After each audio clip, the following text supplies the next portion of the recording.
And a good Wednesday morning to you. Welcome into the Nick Craig Show, streaming live this morning on YouTube, Rumble, X, and Facebook. You can take the podcast with you 24/7 on demand by checking out the Nick Craig Show in your favorite podcast app. For those that do listen live, we'll be starting the show a couple of minutes early over the next, through the rest of this week. I've got a couple of early morning events to attend to. So for those folks that watch us live, for those on the podcast, same story show will be available each and every weekday morning.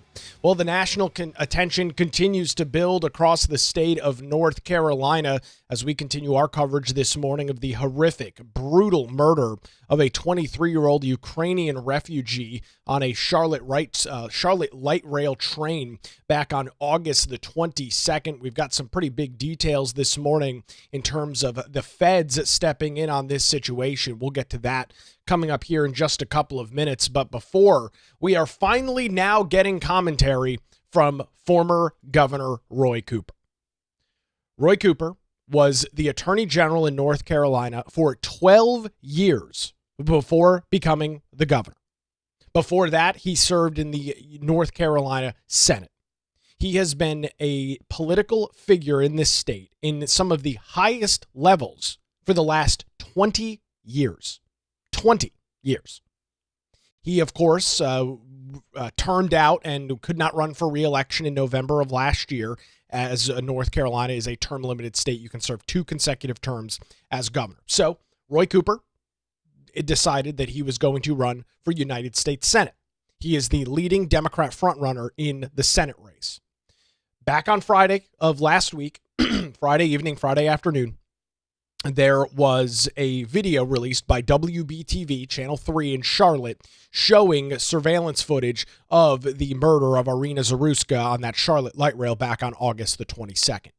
Since that period of time, since Friday, there has been growing pressure and growing attention on the state of North Carolina on this murder every single day. And I thought by Wednesday, here we are midweek, that things would begin to kind of slow down a little bit, but that's not the case. They continue to ramp up each and every day. So back again on Friday is when this really the powder keg kind of kicked off with this story once the video was released showing the heinous and brutal murder. And Roy Cooper, who, again, had just been the governor for 8 years, served 12 years prior as the attorney general, the state's top law enforcement officer, did not have a damn word to say. Literally nothing. His social media account has been silent up until last night.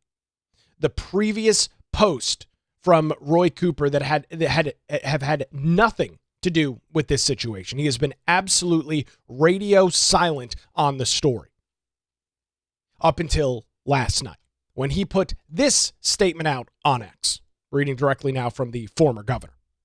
The murder of Iryna Zarutska is a horrible tragedy, and we must do everything we can to keep people safe. That's it. A sentence about the murder. He then transitions into talking about Michael Whatley by saying only a cynical DC insider would think it's acceptable to use her death for political points, especially one who supported cutting funding to law enforcement in North Carolina. He then followed that up by saying, I've been the attorney general and governor, dedicating my career to putting violent criminals behind bars and keeping them there. It's time for Michael Whatley and the GOP to get serious in Washington about funding our law enforcement, and that's what I'll do as senator. So that's it. And I tweeted out in response to this because of the lackluster response and the delay. Again, this was 6:41 p.m. last night. This has been a major national story all through the weekend, all on Monday, things got even hotter, and through the day yesterday. And it wasn't until 6:41 last night that Roy Cooper had anything to say. And really all he had to say was, oh, it's a tragedy, and we must keep people safe. And then turns all of his attention, all of his focus to Michael Whatley and the evil, awful, terrible Republicans. Before we get into some of these federal charges announced yesterday by Western District Attorney Russ Ferguson, I just want to briefly comment on this concept that it is being used for political points. Now, this is, I continually see this. I had a bunch of morons on X yesterday tell me that I'm politicizing the death of this woman and how dare I, and so on and so forth. And I guess I just need to ask the question, If this is something that is being politicized, right? If that's the impression that we're under, if this is truly something that is being used for a political purpose, typically when something's politicized, you have two sides to the story, right? If you have a political issue, you have people fighting on one side and people fighting on the other. To me, that's a political issue. Right? We'll get into later this week a major debate taking place during the Wilmington City Council meeting yesterday about homelessness. That's a political issue. And you've got folks on the side of cleaning up the homeless problem in downtown Wilmington, and you've got folks on the side of essentially doing nothing, typical Democrat approach to the problem that exists. That's a political issue. And so if I'm supposed to believe and buy into the commentary here from old Roy Cooper about this being politicized, where are the Democrats coming out in favor of Iryna Zarutska being murdered? Because every other political issue that I'm aware of, you've got people pretty squarely put on either side of an issue. And so I'm wondering this morning, and I'd love to ask Roy Cooper and folks on the left that are continually talking about how this is being hyper politicized and it's being the MAGA train is taking advantage of this. We read the Axios and Politico headlines and stories yesterday saying just that. And so I guess it's fair for me to assume, if that's what Democrats want to claim, that those on the political left are on the side of the murder, that they are on the side of it was totally reasonable and a good situation that Iryna Zarutska was murdered on a Charlotte light rail back on August the 22nd. Because that's the only way that this is a political situation. This is the only way that it's being used for so-called political points. So I guess that's where the Democrats fall this morning. Some of the other commentary I heard, I had somebody tweet me and say, Nick, Roy Cooper doesn't have to comment on every story that exists. Why are you giving him so much grief? And I inherently agree with that. I don't think it's the responsibility of somebody like Roy Cooper, who is no longer the governor, to comment on every single thing that happens in North Carolina. That would be an unrealistic expectation.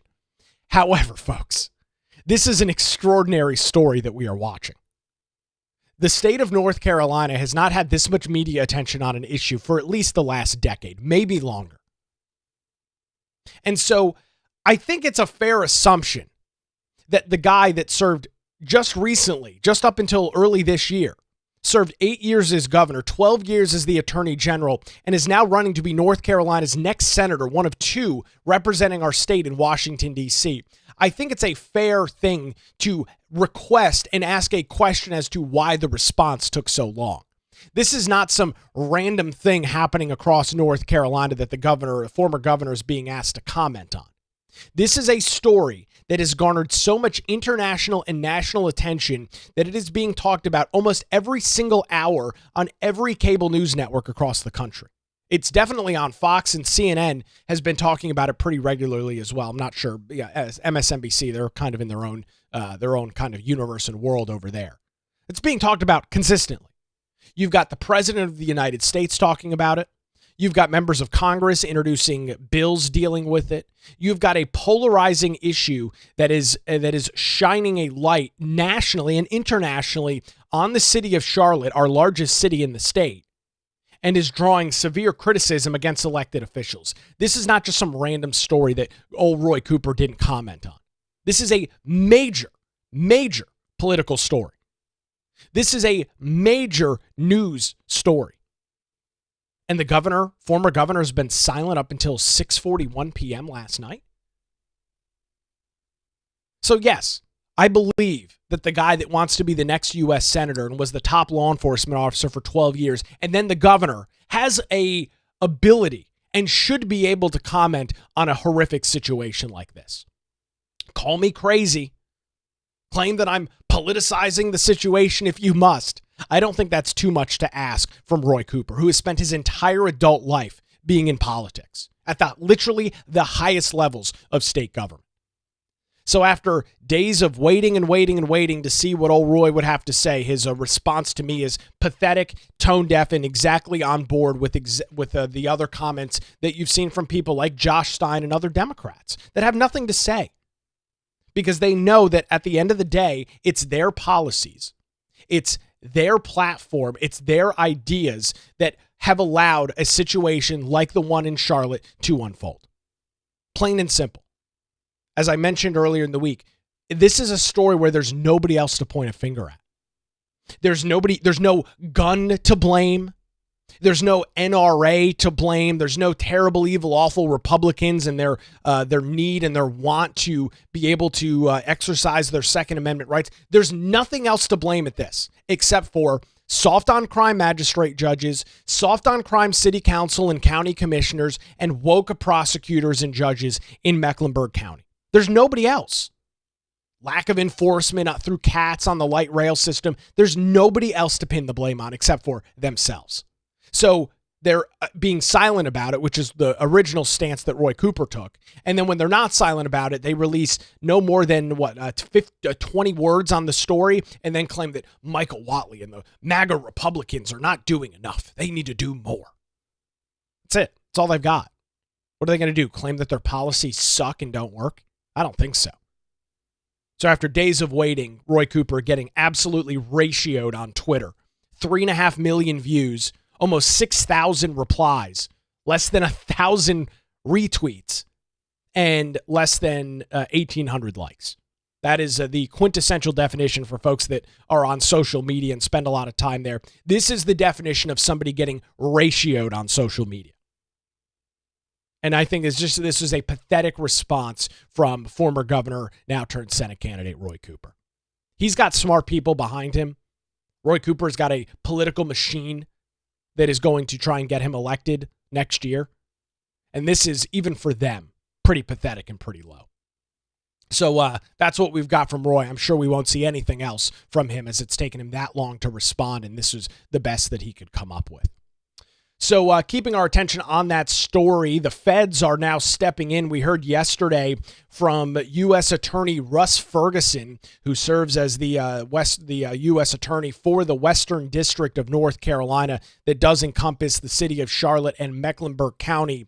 There was a press conference yesterday with Russ Ferguson. This is how he opened his commentary in Charlotte.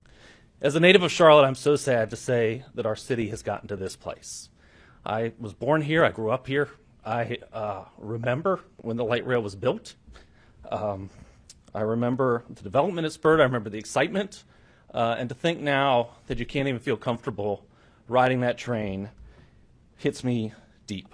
The light rail brought this city access to jobs, access to education. People could take the train to college. It really put Charlotte on the map. And this incident has really, really injured that. Now, Decarlos Brown Jr., who we allege stabbed Iryna Zarutska, is in state custody on first-degree murder charges. But I'm here today to announce that we're going to supplement those state charges with federal charges. These federal charges will go alongside the murder case in state court, and we hope that they will ensure justice for Iryna, for her family, and for the whole Charlotte community. That's Russ Ferguson. Now, he went into a little bit more detail about what these federal charges actually are, what sort of federal code, what sort of things are the federal government, in this case, the DOJ and the U.S. Attorney's Office for the Western District, what exactly are they seeking in this case? Oh, looks like we are having an audio issue with this clip. Let's retry this. Here's Russ Ferguson yesterday. The charge we are bringing is in Title 18, which is the criminal code. It's Section 1992A7, which is the law that Congress passed really for this situation. It is an act of violence on a mass transportation system. It is a law that is there because acts like this affect the American way. It affects our daily life. It is random acts on a train that are the thoroughbred and how we get through our cities to work, to our places of education, to our families. It is our way of American life. Crime makes people stop taking that light rail. They give up those opportunities, and we are here to be sure that we can save our city and bring those opportunities back. The maximum penalty for this federal crime is life in prison without parole or the death penalty. Of course, each individual case receives its own sentencing hearing by a federal judge that will decide the sentence based on the individual factors in this case. Of course, at this point, we're only making allegations. We do have a charge. We filed a criminal complaint. It has been signed by a federal judge. The charges have been brought, but they are just charges. They are, in fact, just charges. It is great, however, to see the U.S. Attorney stepping in on this situation, indicating that there are, in this case, talking about this federal code Section 18 USC 1992, which does, in fact, talk about committing an act of violence, which, of course, murdering and slicing a girl's throat on a train would absolutely fit the barometer there. That is enshrined in the United States law, and that's what the attorneys are doing. And just kind of a recap on the timeline from the U.S. attorney. And that is that at 9:55 on August 22nd, Charlotte-Mecklenburg Police Department responded to a call that there had been a stabbing on a light rail train. They located the victim, who had been suffered stab wounds in her neck, on her hand. They found a pocket knife on the scene, and they apprehended the defendant at the rail stop. Now, much more recently, the surveillance video was obtained from the train, and that's really what gave us the basis for federal charges here. And the surveillance video shows Iryna Zarutska getting on the train by herself in her work uniform, sitting down by herself in a row that just happened to be in front of Decarlos Brown Jr. Approximately 4 minutes later, Mr. Brown pulled out a pocket knife. You see him on video open that pocket knife, and he stabbed her 3 times in the neck. He then walked off the train with blood dripping from the knife. Now, that full video was released. It had been making its way around social media yesterday. I'm not going to show it to you. If you're interested in it, you can go out and find it. I don't think it changes the story in any meaningful way. We all know what happened. It was obvious from the more censored footage from WBTV what happened. And in the immediate aftermath, you can see her in complete and total shock. You can see Iryna Zarutska not having any idea as to what has just happened to her, only for just a short minute later for her to fall to the ground and then continue to bleed out on the Charlotte light rail. And there's been some interesting commentary online, and I understand where it's coming from. There were bystanders that watched this happen and did nothing. And there's been a lot of criticism of those individuals. And obviously I understand it. You're watching a woman get attacked. You're watching a woman literally have her life ripped away from her by some scumbag who, of course, due to Democrats' soft on crime policies, was allowed to roam the streets in the city of Charlotte. No issue there at all for those on the progressive left. But, I'll just say this. There have been so many cases over the last 15 or 20 years where bystanders step in and insert themselves in a situation only to have the federal government go after them. Look at the Daniel Penny case in New York City, right? He stepped in. He stepped in when an individual who was cracked up out of their mind was assaulting people on a New York City subway, and the federal government tried to ruin his life. And so, yes, from a pure humanitarian and looking after your fellow citizen standpoint, I get the argument that, the people on the train didn't step in. I get that. But folks, we live in a time right now where when you insert yourself into a situation that has nothing to do with you, you risk life ruination at the hands of the government. You risk, and of course, these people on the train have in real time have no idea what's happening. You risk becoming a victim yourself. And that's a really heavy burden to ask people to insert themselves into. And yes, I understand that we should look after our fellow man and woman.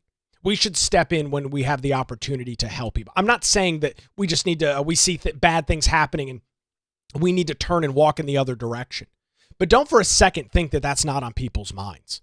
They've seen what has gone on. They've seen when people insert themselves, what the end result can be. And it's unfortunate that that's happened because I believe that's a large reason why people just turn the other direction and walk away. They don't want to risk being involved in a case like that, even if it can mean saving somebody's life. And that's the really sad tragedy of the societal times that we live in. That there's a risk that if you step in to help an innocent bystander, you yourself could fall prey. You yourself could fall victim to maybe the crime itself, or if not, some sort of later prosecution for your actions. Again, as all of this is happening in the span of just a couple of minutes. There's no hindsight. There's no idea of who this person is in real time, so on and so forth, right? This is a very dynamic, fluid situation that's unfolding. People have no idea in real time what exactly is going on, including, in this case, it appeared Iryna Zarutska. And as we are hearing from Russ Ferguson this morning, the U.S. attorney out of the Western District, he got pretty choked up when talking about this situation. And it makes sense. He's a lifelong Charlotte native. He spends a lot of time and grew up in the city of Charlotte. Here's Russ Ferguson. But this is why federal statutes exist. They exist to take care of situations like this because no one should sit in fear when they sit on the light rail. If you sit in fear on the light rail, you sit in fear when you walk around the streets of our center city like I do every day. You sit in fear when you go to our parks like I do with my daughter every weekend. You sit in fear at our sporting events, our entertainment venues, at concerts, at restaurants, at our museums. These are all the things that we have worked as a city so hard to build. We built this city. Companies have come here in droves. More than 150 people move here every day. We built a city that people want to live in, but we can lose that all if we allow violent crime like this to go on in our streets.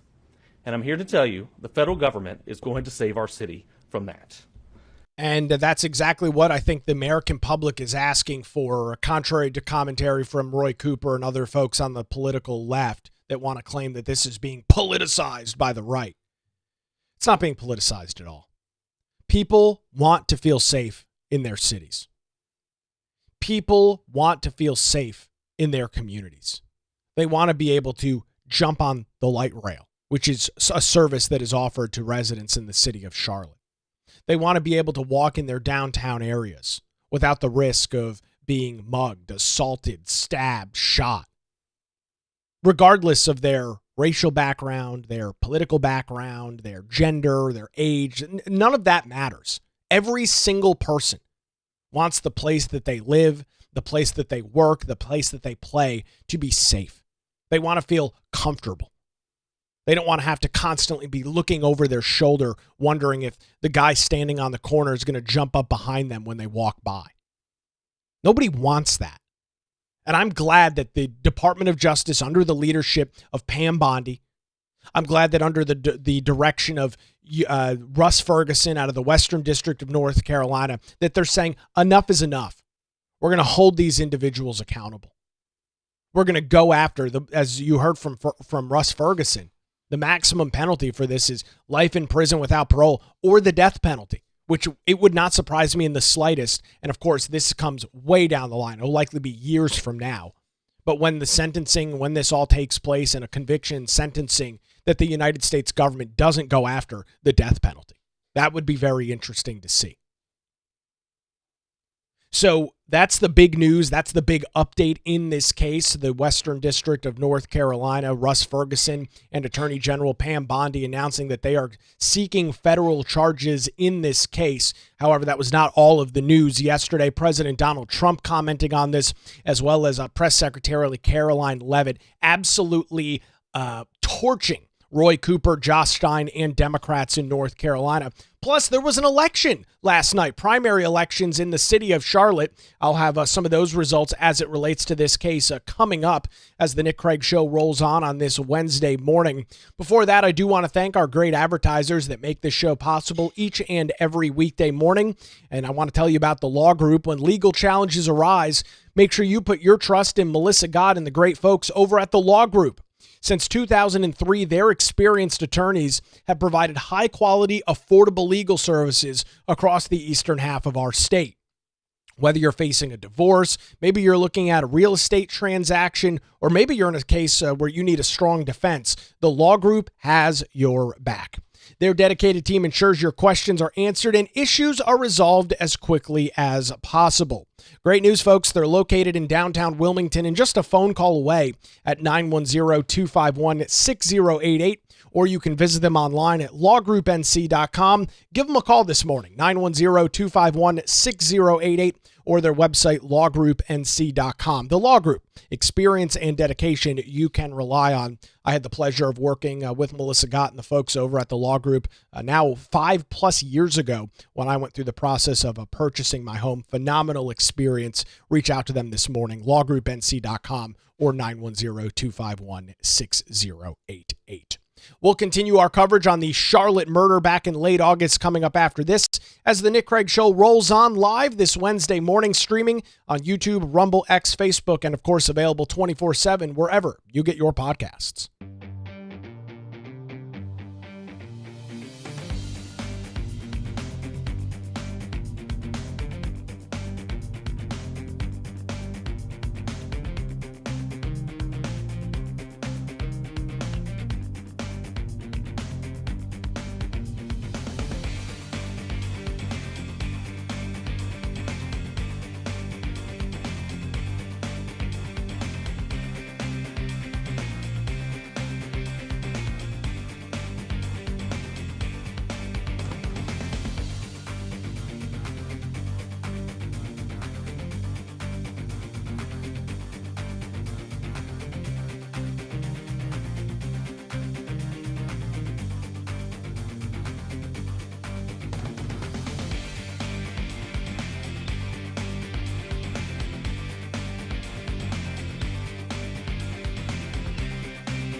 And a good Wednesday morning to you. Welcome back to the Nick Craig Show. Don't forget, if you are interested in getting a bonus content, including daily show notes and more, you can head on over to patreon.com/Nick Craig and support the show financially. $5, $10 a month if you believe that you are getting some value from the weekday program. Patreon.com/Nick Craig.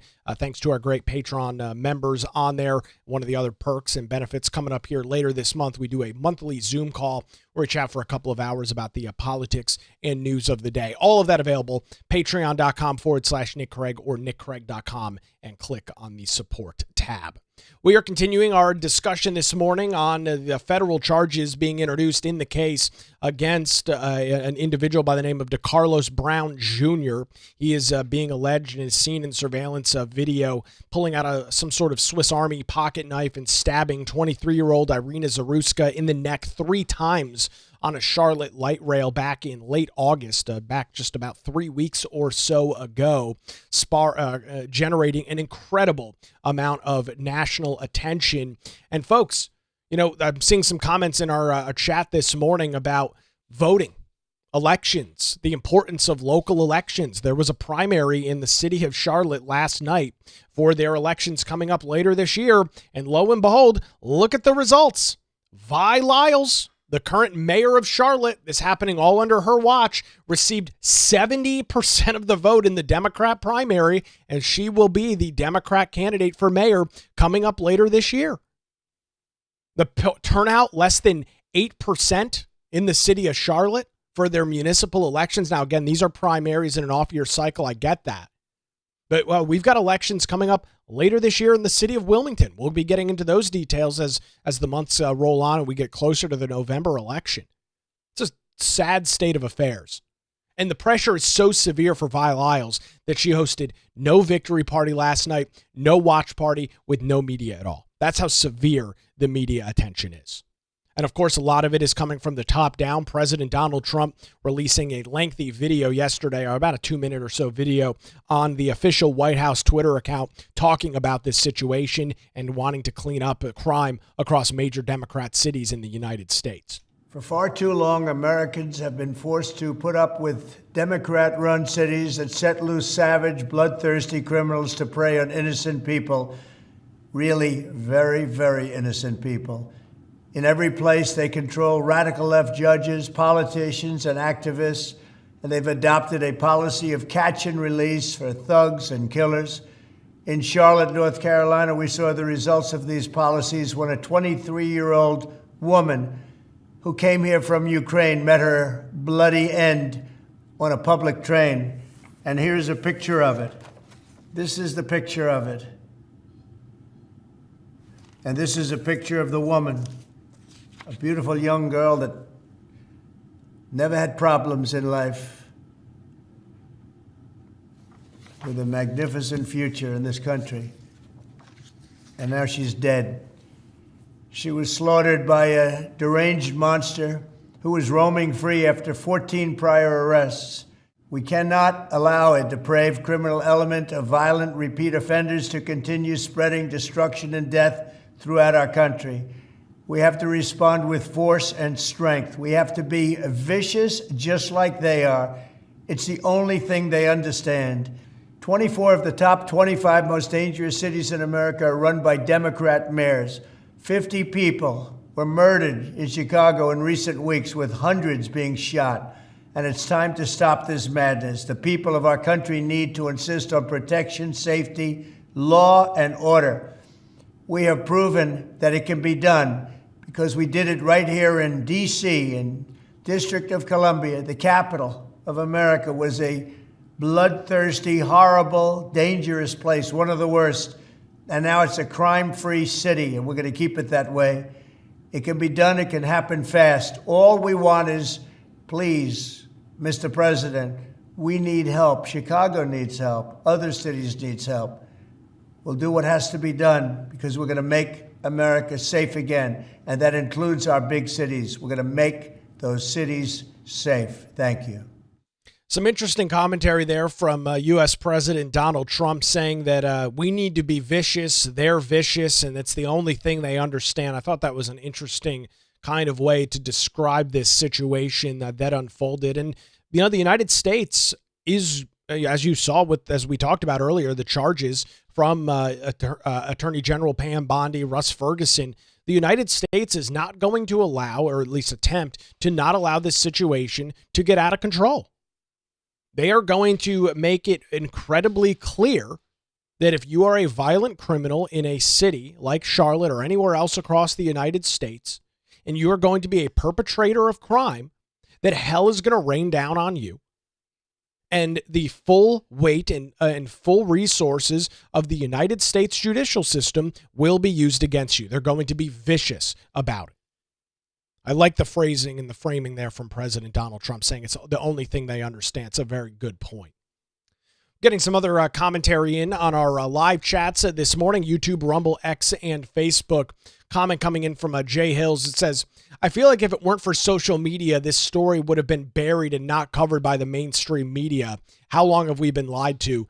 It's an interesting point you brought up, and I was thinking to myself yesterday as I was watching the new footage that was released showing literally the moment that Iryna Zarutska was stabbed in the throat 3 times by this scumbag in Charlotte. And of course, it was on Twitter. And I thought to myself, had Elon Musk not purchased Twitter and changed its name to X, I'm not sure that we would have seen that video. If the group and Jack Dorsey and the folks that were in charge of Twitter beforehand, if they were still in charge, I don't think that we would have seen that coverage. I don't think the kind of posting that you've seen, people shining a light on the magistrate, who, by the way, is not even an attorney, has not taken the bar exam, has no training in being an actual attorney. The magistrate in Charlotte, pressure coming up on her this morning, and all of the other commentary that you've seen. I'm not sure that you would have seen that on social media. And the comment about, I'm not sure it would have been covered by mainstream media, I think you're absolutely right. And it really goes to show you the power of social media. It really goes to show you that in years past, essentially prior to Musk's purchase of Twitter, that if something was censored, if something was not allowed to grow organically, which is what this story has done, how many other stories were not covered by the media because there was no outrage on social media? There is absolutely no question about it that social media, predominantly X, played a large role in why this story is getting so much national attention. Starting on Friday afternoon, this video was plastered everywhere on my X feed. That forced politicians to speak up on it. And once politicians speak up on it, you've got a large noise being made about it. It's not long before the media has to jump in. And that's exactly what you saw in the latter parts of this weekend and into the early parts of this week. And a lot of that is because of, I think a large part of that is because of X.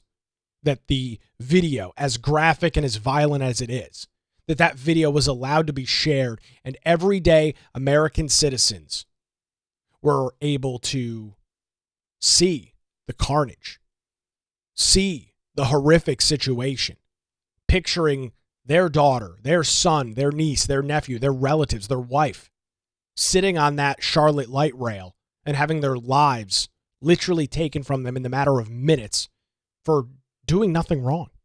No fault of their own.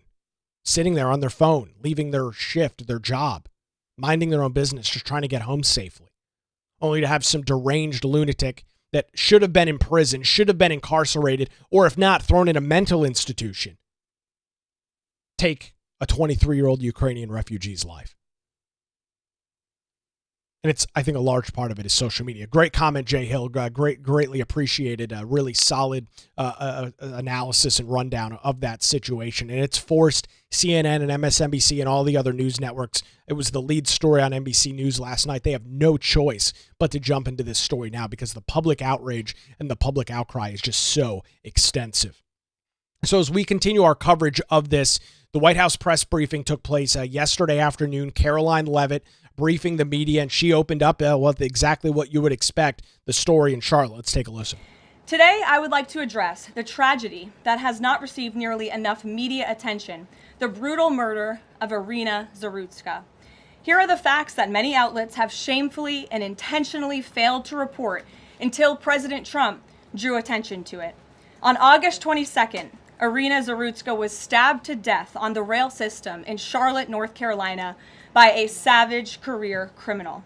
This is a public transportation system that many in the area use every single day to go to school and work. Iryna was on the train that night traveling home from her job at a pizzeria, still in uniform from her shift. This beautiful, innocent 23-year-old young woman was a Ukrainian refugee who had recently fled her country for a chance at a safer life and a promising new beginning here in the United States of America. But tragically, a public transportation system in a major American city was more dangerous than the active war zone that she left. Just think about that for a second. The point that Caroline Leavitt just made.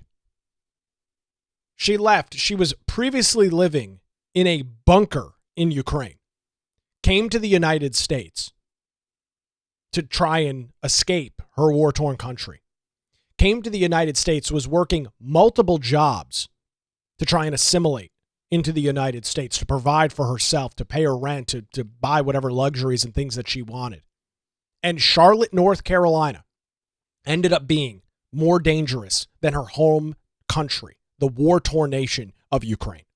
Just let that sink in for a second. If that's not the most damning situation that you've ever heard, it is absolutely remarkable. It is so incredibly disturbing when you think about that. I'm glad the press secretary pointed that out. The president and the entire White House are praying for her family and friends during this unimaginably difficult time. But while we extend our thoughts and prayers, we must also seek justice for this crime and call attention to this heinous incident. Surveillance video of the killing was finally released to the public this past Friday. It shows the alleged killer, Decarlos Brown Jr., pull out a knife, get up from his seat behind Iryna, and prepare to thrust a blade into her neck before the released footage gets cut. This is pure evil on full display. The most enraging and unacceptable part of this story is that her death was entirely preventable. Decarlos Brown never should have been on that train that night. In fact, he should have been behind bars. Decarlos Brown has been charged with crimes no fewer than 14 times, dating back to 2011, including for armed robbery, felony larceny, breaking and entering, and shoplifting. Brown had previously served 5 years in prison for a robbery with a deadly weapon charge, and he had also forfeited bonds 3 different times, twice in 2014 and once in 2023. Despite all of this past documented criminal history, when Brown was arrested yet again in January of this past year, a Democrat judge, who I will add was a strong supporter of former Vice President Kamala Harris, released this insane criminal once again without requiring him to pay any bail. I'm going to go back to something I mentioned earlier this week. This comes back to the discussion and the conversation about compassion, right? Because this is all you hear from those on the left. This guy, he's mentally ill. He's struggling with this. He's struggling with that. He's homeless, so on and so forth. All of the things that they can do to try and build sympathy for an individual like Decarlos Brown Jr. And in an attempt to be sympathetic to his situation, in an attempt to be sympathetic to his mental illness, his status as a homeless individual, or an unsheltered, as the left likes to call it, because saying homeless is just too damn offensive.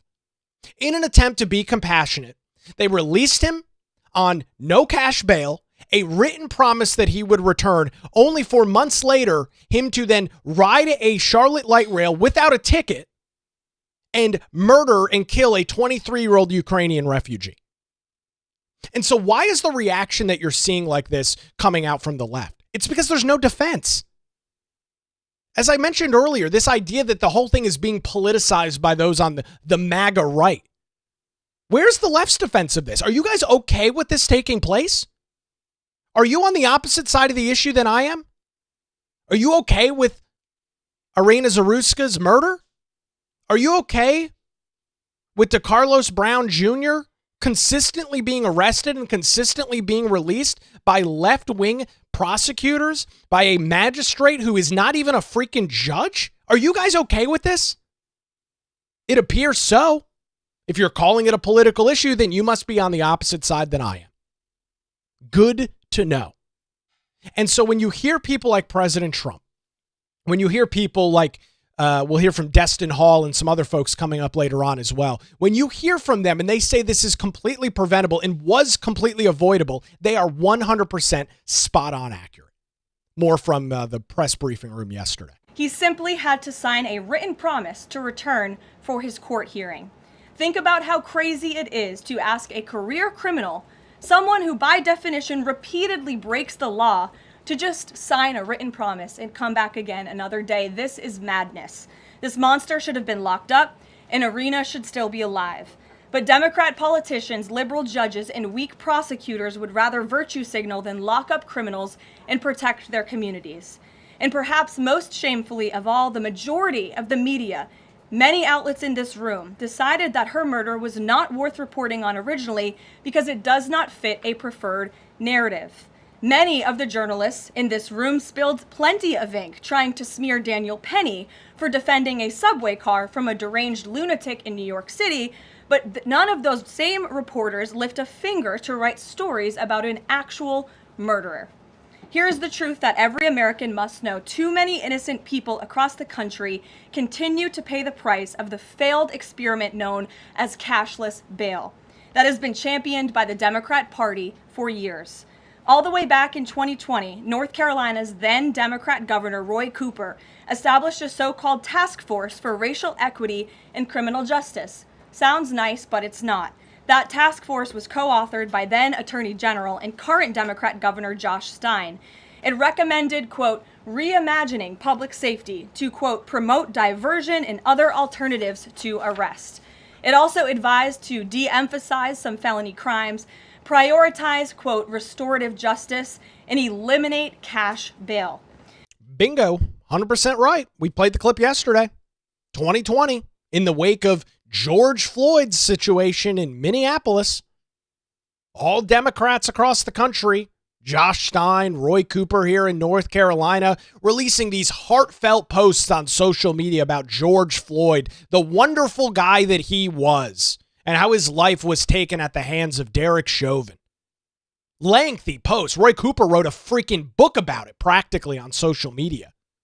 And all the now former governor has to say about the situation in the state where he was the governor for 8 years, the attorney general for 12 years previous to that in the North Carolina Senate, all he's got to say about a 23-year-old being murdered in the state's largest city is, quote, the murder of Iryna Zarutska is a horrible tragedy and we must do everything we can to keep people safe. That's all he's got?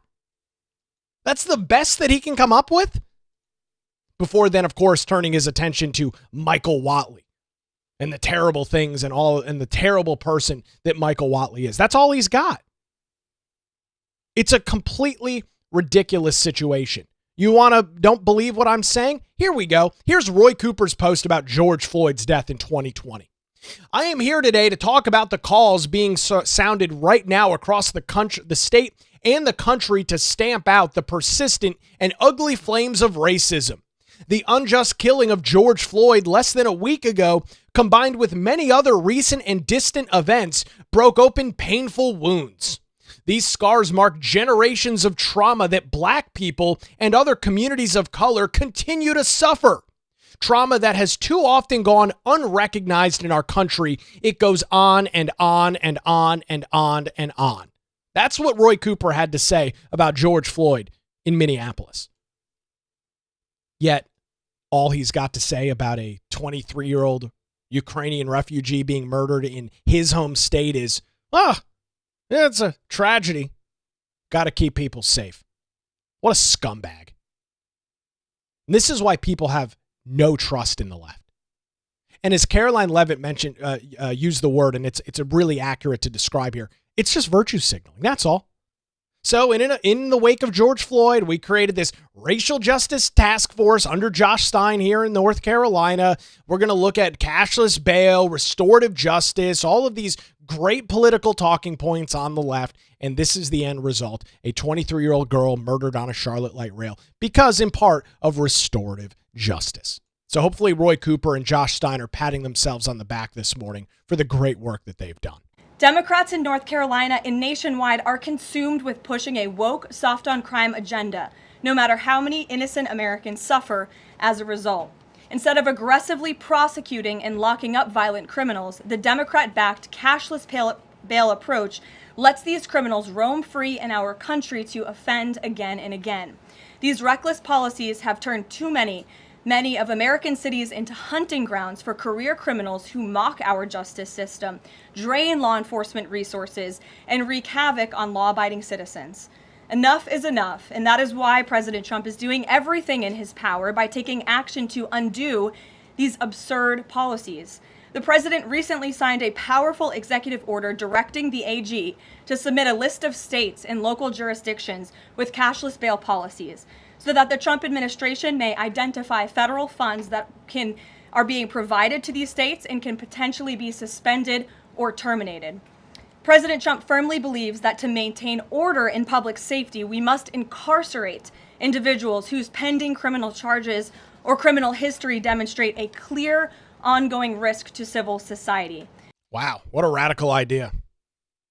Incarcerate people that are deranged, mentally ill, violent criminals. Real radical stuff there from the president, right? And God forbid we'd hold people accountable for the things that they do. God forbid we'd hold people accountable for their actions.